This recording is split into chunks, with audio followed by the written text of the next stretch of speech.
Broadcasting to you from Sydney, Australia. Ben Ward is my name, and this is your new segment, Dismantling Disability, and this is the first in a trilogy of interviews. And this week I am joined by 24-year-old grade 4 equestrian plus 2.1 wheelchair basketball player Hannah Dodd, who represented Australia in London 2012 Paralympic Games in the equestrian events, placing 11th and 12th respectively in her events. Hannah, thanks so much for joining us. Thank you for having me. Now, tell us very quickly, what were your events at London 2012?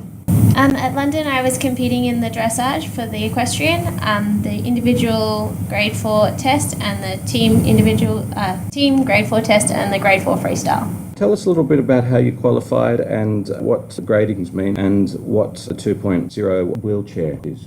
So for London, we had 4 selection trials based over, I think, about a 7-month period. You've got your top 3 scores counted towards selection, and then after that, the top 4 riders with the highest scores and that were closest to their nomination scores got selected. And that was obviously you. Yes, thankfully. So you switched to wheelchair basketball following London 2012, and you made your debut with the national team at Osaka in Japan in February of last year, after only taking up basketball, as I said, after London 2012. Yeah, I got recruited just after London by the ex-Australian coach, Jerry Hewson. He met my parents over there and said I should probably give it a go. When I came home from London, I didn't have a horse and decided it would be a bit of fun, so once I tried it, I found I really enjoyed it and got stuck into it. And yeah, Osaka was great to put on an Australian jersey for the first time. I've been lucky enough to do it a couple of times since then as well. Fantastic. And you've played for the Sydney Flames since 2013, and you won a bronze medal in Osaka in the Women's Under-25 Wheelchair Basketball World Championship. I've played with Sydney Uni now. This is my 4th year. We just started our season a couple of weeks ago. I've won 2 bronzes at Osaka, and we won a silver medal at Under-25 Worlds last year. Fantastic. Congratulations. Now, Hannah, do you have any music that inspires you or motivates you before the lead up to an event? Yeah, depending on my mood and how I'm feeling, but generally I listen to a sort of set playlist or whatever I've recently added onto my iPod. Would you be able to play some of that for us today? Sure.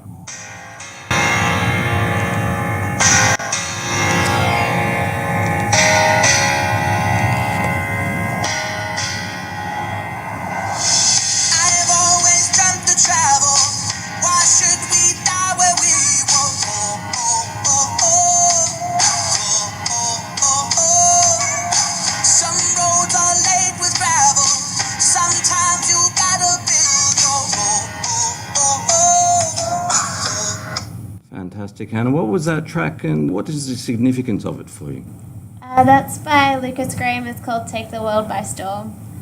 It's not really significant in any way. I just really enjoy listening to it, and it's just a nice upbeat tempo that gets me a bit pumped for games. Lovely. Now, getting back to your disability, you have a condition known as sacral agenesis. Yeah, I was born basically missing the bottom 9 vertebrae of my spine, so my sacrum and my coccyx bones. And because of that, my spinal cord didn't develop properly from that level down, so everything from about my belly button down was affected internally and externally. Incredible. So how did that affect you during your equestrian events? How did you mount and dismount your horse? I have a modified mounting block, so it's a 3-tiered one, so it's a bit higher than an average one, and basically I can still stand and wait there, so I would sort of get up on the mounting block with a bit of help to keep me balanced, and then I lift my leg into the stirrup with my hands, and then usually my mum or in London my groom Nicole helped me swing my other leg over the saddle and get on. So do you have any mobility in your legs? Some, yes. I can still stand and walk, but it's a bit difficult, and I basically look like a zombie. I'm sure you don't. And I believe that, unfortunately, due to your condition, sacral agenesis, that you dislocate bones pretty much every time you ride. Yeah, it's a cool side effect, a fairly rare side effect. I developed it when I was about 13.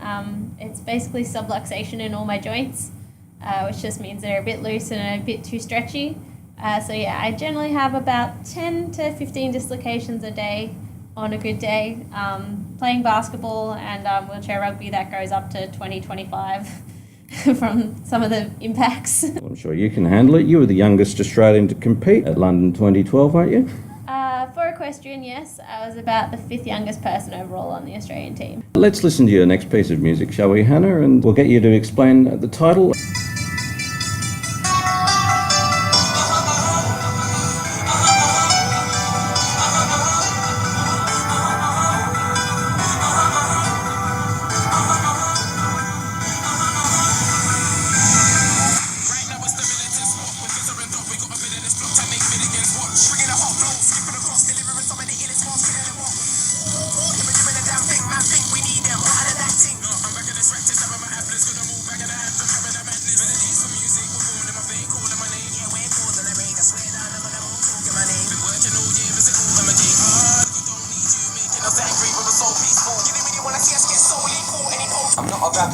That's Ed Sheeran, You Don't Need Me. Now, your little niggles and injuries not only affect you in the equestrian events, but you need to strap your fingers and your wrists and you dislocate your shoulder during each game.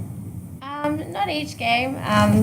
Currently carrying an injury at the moment that has to be strapped, but yeah, my wrists and fingers are certainly very much at risk when I play basketball and rugby. My shoulders generally only come out when I get tipped out of my chair. Well, no, that would make sense. I would think if they dislocated every time, you wouldn't be able to play at all, would you? Yeah. So, have you qualified for Rio for No. basketball, or are you still in the process? No, basketball, we unfortunately lost the qualifying tournament in October last year to China, so the basketball team didn't qualify.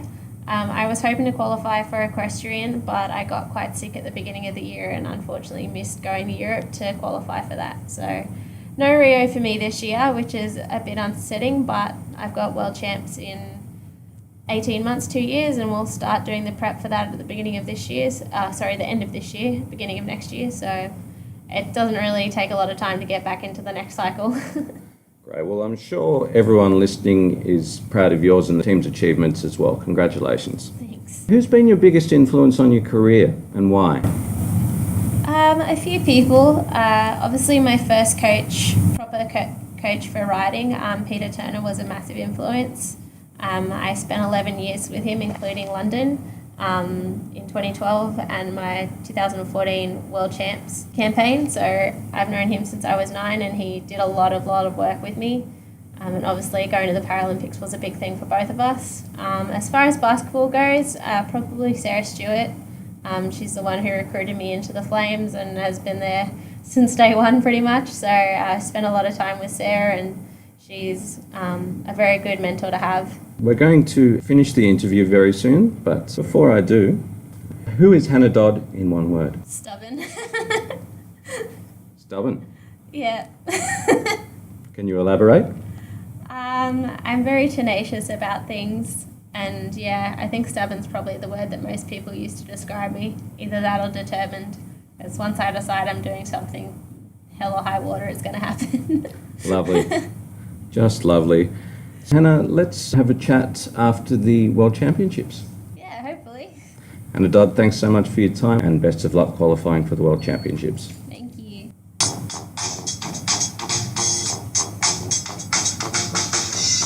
Yeah, how you doing? Look, now there's a whole lot of things that's been happening and a whole lot of dreams unraveling. So there's just one thing that I need to ask. Can we do one thing? Just raise a glass. It's a celebration, raise the roof. There's a lot of testimonies I should introduce and I can tell they'll be good, so I need it. Hannah Dodd there with our first interview in your new segment, Dismantling Disability. Thanks so much for your time. I hope it certainly has been an interesting and insightful listening experience for you all. Thank you and bye-bye.